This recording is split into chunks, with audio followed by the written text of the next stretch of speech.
اب اس سے زیادہ اگر اور ختم ہو گئی ہے تو پھر تو وہ دیکھنا 85-15% ہوتا کیا ہے؟ کچھ بھی نہیں. آپ 15% دیکھنے کی کوشش کریں, 15% کا ویژن کچھ بھی نہیں ہوتا. آپ سامنے کھڑے ہوئے آدمی کو پہچان نہیں سکتے. تو عمران خان صاحب کہہ رہے ہیں کہ مجھے نظر نہیں آ رہا, میری بہنوں سے کہو میرے لیے آواز اٹھائیں. جو ڈاکٹرز آئے ہیں میں ان سے مطمئن نہیں ہوں, جو چیک کرنے کے لیے آتے ہیں عمران خان صاحب کو, انہوں نے کہا میں ان سے مطمئن نہیں ہوں. ڈاکٹر عاصم یوسف اور ڈاکٹر فیصل سلطان, ان سے کہا جائے کہ میری بلڈ ٹیسٹ رپورٹس چیک کریں. یہ علیمہ خانم نے ٹویٹ کر کے عمران خان صاحب کے حوالے سے بتایا.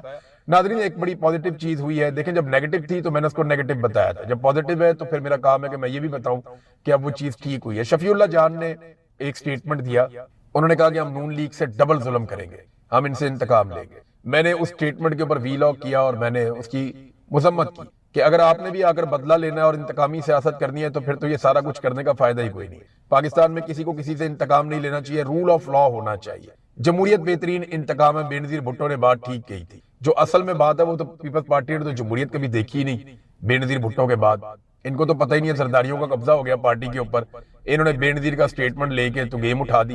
بے نظیر نے کہا تھا کہ جمہوریت جو ہے وہ بہترین انتقام ہے, اور اگر آپ رول آف لا لے کر آئے پاکستان میں تو ہر ظالم سے انصاف ہو جائے گا.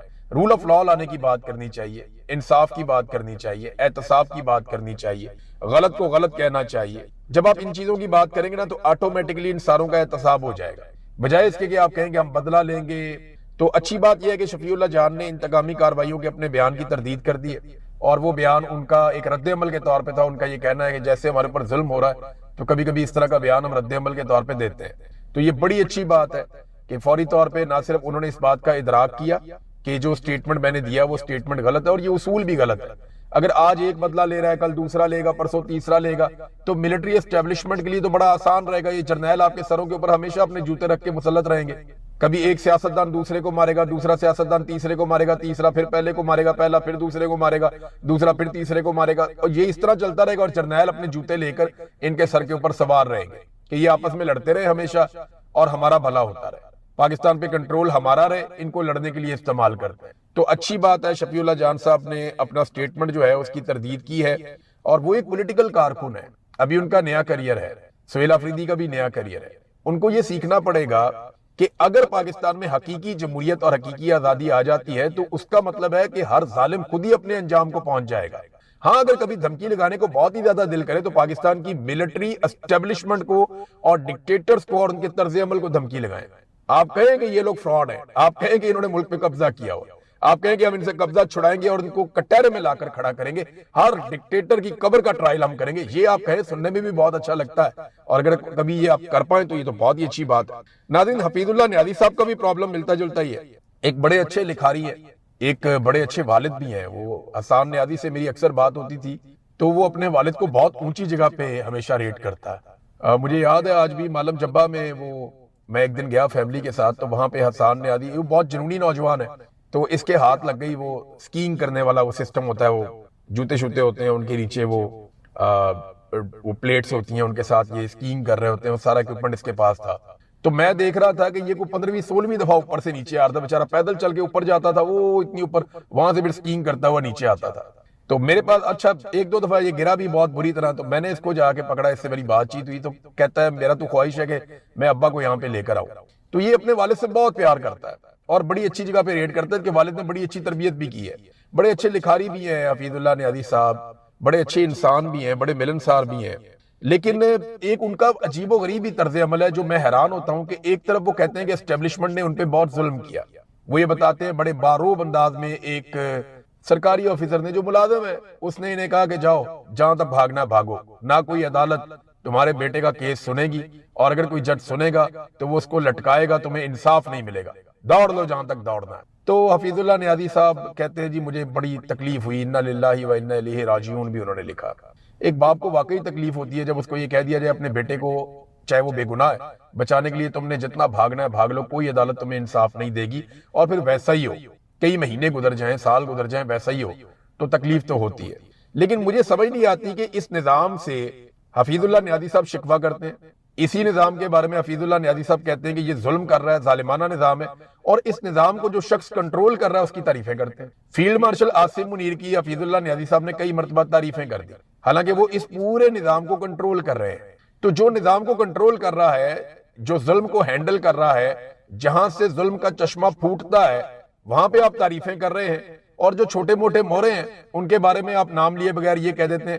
دیکھیں، میں ایک باپ کی مجبوری بھی سمجھتا ہوں، میری فیملی ان حالات سے گزری ہے، یہ بہت مشکل، بڑے کٹھن حالات ہوتے ہیں، اور بڑا صبر چاہیے ہوتا ہے، بڑا حوصلہ چاہیے ہوتا ہے۔ اب میں تو جبری طور پہ لاپتہ تھا، میرا تو پتہ ہی نہیں تھا کہ آنا یا نہیں آنا اس نے۔ میرے بارے میں تو خبریں بھی چلا دی، یہاں پہ بہت بڑے بڑے صحافی بیٹھے ہوئے ہیں نامور، جنہوں نے کہہ دیا جی کہ عمران ریاض جو ہے وہ دنیا میں نہیں رہا، مر گیا، تو ایسی خبریں بھی چلا دی گئی۔ تو بڑی تکلیف ہوتی ہے فیملی کو، ان کو تو چلے پتہ ہے کہ ان کا بیٹا کہاں پہ ہے، جیل میں بند ہے، کن حالات میں ہے، پہلے فوج نے رکھا ہوا تھا، ملٹری کورٹ نے اس کو سزا دی ہے۔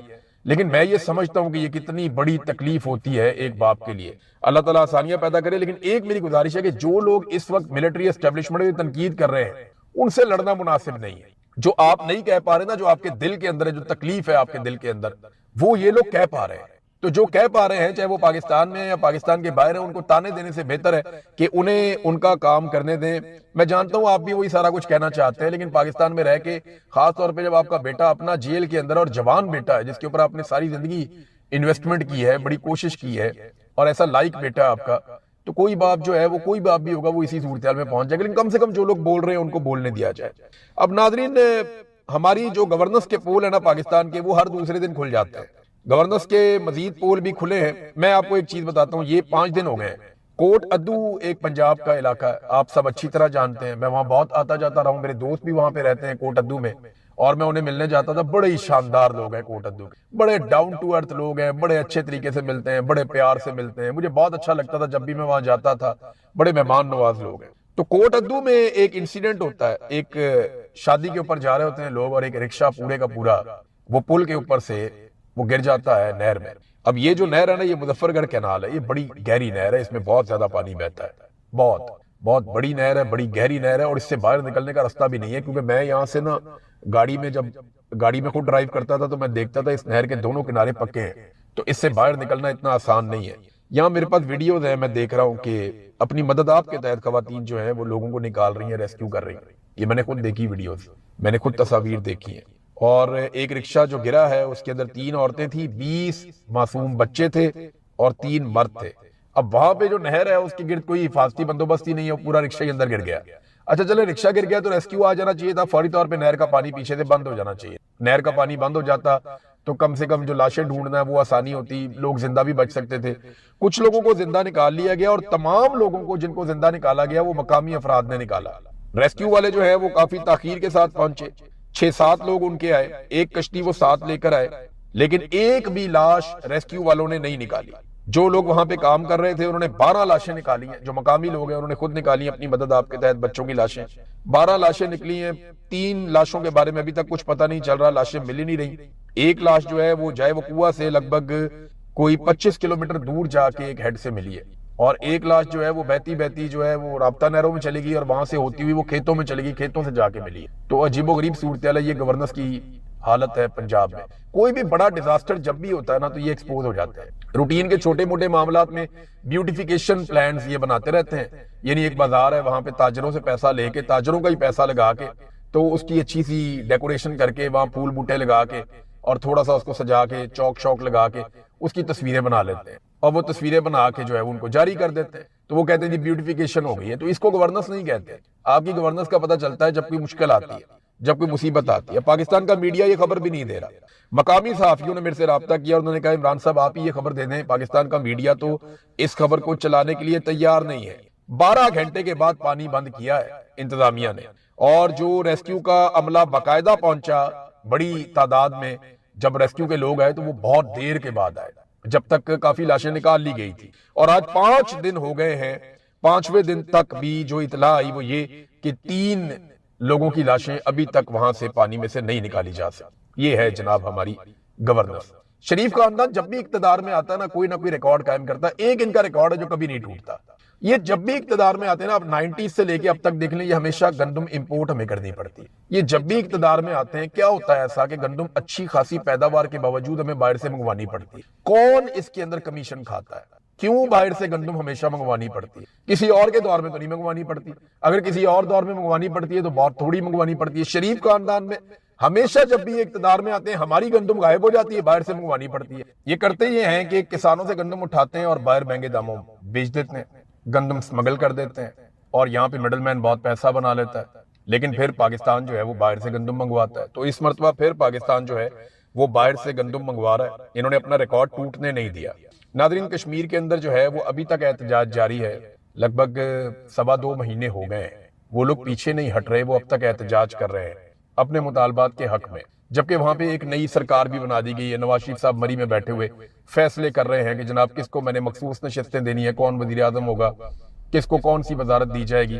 تو نواز شریف صاحب وہاں پہ فیصلے کر رہے ہیں، ایک جعلی حکومت ان کو بنا کر دے دی گئی آزاد کشمیر میں، اور ہم سب جانتے ہیں کہ یہ حکومت کیسے بنا کر دی گئی تھی۔ تو اب ناظرین وہاں پہ ایک اور نوجوان آج شہید ہو گیا، اور اس کے والد سے لوگ جا کر مل رہے ہیں، گلے لگا رہے ہیں۔ بڑا پیارا نوجوان تھا، بالکل جوان بچہ تھا، سیام اس کا نام ہے، وہ بھی شہید ہو گیا زخموں کی تاب نہ لاتے ہوئے، اور اس کو جو ہے اس کی میت لے جائی گئی، گھر میں لوگ وہاں پہ اکٹھے ہو گئے۔ کشمیر میں جو نفرت کا بیج بو دیا گیا ہے نا، یہ خدا نہ خواستہ درخت بن جائے، اس سے پہلے جو ہے وہ کشمیریوں کو گلے سے لگانا چاہیے۔ میں آپ کو آج بھی کہہ رہا ہوں کہ ان کے سارے مطالبات ناجائز نہیں ہیں، آپ نے ان کے ساتھ بہت زیادتی کی، لیکن اس کے باوجود وہ پاکستان کا نعرہ بھی لگاتے ہیں، پاکستان کے ساتھ کھڑے بھی ہیں۔ ان کے گلے اور شکوے جو ہیں ان میں سے زیادہ تر جائز ہیں، لہذا ان کی بات سنیں اور ان کے ساتھ آگے بڑھیں۔ پاکستان کی شارگ ہے کشمیر، تو ہمیں یہ بات سب سے زیادہ خود سمجھنی چاہیے۔ ناظرین، بلوچستان میں جب D G I S P R کی لیکن جو پالیسی ساز ہیں وہ پوری فوج کو سیاست کے اندر گھسیٹتے ہیں، اور پھر ان کے کہنے پہ فوج گولی بھی چلا دیتی ہے، اپنے لوگوں پہ بھی چلا دیتی ہے۔ اب جو گولی چلاتا ہے وہ تو ایک بیچارہ عام سولجر ہے نا، لیکن وہ حکم کو پورا کر رہا ہوتا ہے، حکم کو مان رہا ہوتا ہے۔ تو یہ جو پالیسیاں بنانے والے ہیں، ان کی وجہ سے ادارے اور عوام کے بیچ میں خلیج تو پیدا ہوئی ہے۔ اب جو پارٹی اپنے آپ کو ادارے کے ساتھ لنک کرتی ہے یا اس کے ساتھ جوڑتی ہے، اس کے لیے پرابلم پیدا ہو جاتی ہے، وہ عوام میں غیر مقبول ہو جاتی ہے۔ یہی کام میاں نواز شریف صاحب کے ساتھ ہو رہا ہے۔ جب تک میاں صاحب اپنی پالیسی ٹھیک نہیں کریں گے، مجھے نہیں لگتا کہ میاں صاحب کا جو سیاسی ریوائول ہے وہ ہو پائے گا۔ اب آزاد کشمیر میں کیونکہ میاں صاحب کو اکیلے بھاگنے کا موقع ملا، اور میاں صاحب اکیلے بھاگے ہیں اس الیکشن کی دوڑ میں، تو میاں صاحب پہلے نمبر پہ آئے۔ پیپلز پارٹی تو ہو یا نہ ہو وہ ایک ہی برابر ہے، تو طے تھا الیکشن۔ میں نے آپ کو پہلے بتا دیا تھا کہ یہاں میاں صاحب کو حکومت بنا کر دی جائے گی، اور گلگت بلتستان میں بھی ہم نے آپ کو پہلے بتا دیا تھا کہ وہاں پیپلز پارٹی کو حکومت بنا کر دی جائے گی۔ تو یہ فارمولے پہلے سے طے تھے۔ پاکستان تحریک انصاف نے بائیکاٹ کر دیا تھا، تو میدان بالکل کھلا تھا۔ تو اکیلے بھاگ کے میاں صاحب جو ہے وہ پہلے نمبر پہ آئے، اپنی حکومت بنا رہے تھے۔ میاں صاحب نے ایک سٹیٹمنٹ دیا ہے کہ الیکشن میں سیٹ ہارنے پر حوصلہ نہیں ہارنا چاہیے۔ یہ ویسے تو بڑی حوصلے والی بات ہے کہ ہار جیت ہوتی رہتی ہے الیکشن میں، میاں صاحب بھی الیکشن ہارے ہیں، یاسمین راشد سے بھی ہارے ہیں، اور جو الیکشن ہوا وہاں ہزارہ میں میاں صاحب کا، وہاں پہ بھی میاں صاحب الیکشن ہارے ہیں، مانسیرا میں۔ لیکن سوال یہ پیدا ہوتا ہے، یہ زیادہ بڑی بات نہیں ہے کہ الیکشن میں سیٹ ہارنے پر حوصلہ نہیں ہارنا چاہیے۔ اس سے زیادہ بڑی بات یہ ہے کہ اگر آپ ہار جائیں تو بڑے دل سے ہار کو تسلیم بھی کرنا چاہیے۔ میاں صاحب الیکشن ہار گئے تھے، لیکن انہوں نے ہار تسلیم نہیں کی، انہوں نے دل بڑا نہیں کیا، بلکہ یاسمین راشد صاحبہ کو لگاتار جیل میں رکھا گیا ہے، جن کی سیٹ پہ میاں نواز شریف صاحب نے قبضہ کیا لاہور میں۔ اور یہ جو میاں صاحب نے قبضہ کیا، اس کی وجہ سے میاں صاحب کافی مجبور بھی ہیں، کیونکہ یہ سیٹ بڑی کمزور ہے۔ جب بھی کبھی اسٹیبلشمنٹ چاہے گی، میاں صاحب کو دیوار کے ساتھ لگا دے گی، اور اتنا گندا کر دے گی کہ میاں صاحب بعد میں صفائیاں ہی دیتے رہیں گے۔ یا میاں صاحب کو دل بڑا کرتے ہوئے، حوصلہ پیدا کرتے ہوئے ہار مان لینی چاہیے تھی، اور میاں صاحب کو یہ کہنا چاہیے تھا کہ میں یاسمین راشد سے الیکشن ہار گیا ہوں، لہذا میں بڑے دل سے اس ہار کو تسلیم کرتا ہوں۔ اس کو کہتے ہیں حوصلہ۔ لیکن میاں صاحب الیکشن تو ہار گئے، حوصلے کے میدان میں بھی ہار گئے۔ میاں صاحب کو حوصلہ رکھنا چاہیے تھا، اتنے بڑے لیڈر کا، جو 3 مرتبہ پاکستان جیسے ملک کا جو ایٹمی قوت ہے اس کا وزیر اعظم رہا ہو، اور وہ اتنی جلدی حوصلہ ہار جائے کہ ایک خاتون سے وہ الیکشن ہارا اور اس سے ہار ہی نہیں مانی گئی، بلکہ وہ ڈٹ کے کھڑا ہو گیا، نہیں جی نہیں، میں وہ الیکشن لے لیا، انہوں نے چوری کر لیا، آدھی رات کو آر او ہی تبدیل کر دیا، اور کر کے جیسے بھی کیا۔ تو میاں صاحب کہتے ہیں الیکشن میں سیٹ ہارنے پر حوصلہ نہیں ہارنا چاہیے۔ حوصلہ تو آپ تب ہار گئے جب آپ نے حوصلہ ہی نہیں کیا اپنی ہار تسلیم کرنے کا۔ ایک اور بات میاں صاحب نے کہی کہ میرے 3-4 سال میں ڈالر 1 روپیہ بھی نہیں بڑھا۔ یہ بیان جو ہے میں نے چیک کیا، سارا ڈیٹا نکالا 2013 سے لے کے 2017 تک کا، تو اس ڈیٹا کے مطابق روپے کی قدر کم ہوئی تھی۔ میاں صاحب کہہ رہے ہیں کہ ڈالر 1 روپیہ بھی نہیں بڑھا۔ جب میاں صاحب کی حکومت آئی تو 98 کا تھا، جب میاں صاحب کی حکومت ختم ہوئی، یعنی میاں صاحب کو وزارت عظمیٰ سے ہٹایا گیا، بعد میں بھی میاں صاحب کی اپنی حکومت تھی، شاہد کا خان عباسی کو لگایا گیا تھا، اسحاق ڈار ہی وزیر خزانہ تھے، لگ بھگ 110 کے آس پاس، 98 سے ان کو ملا تھا۔ عمران خان کو جب حکومت ملی تھی تو 129 روپے کا تھا، یعنی میاں صاحب کو جب حکومت ملی تھی تو ڈالر تھا 98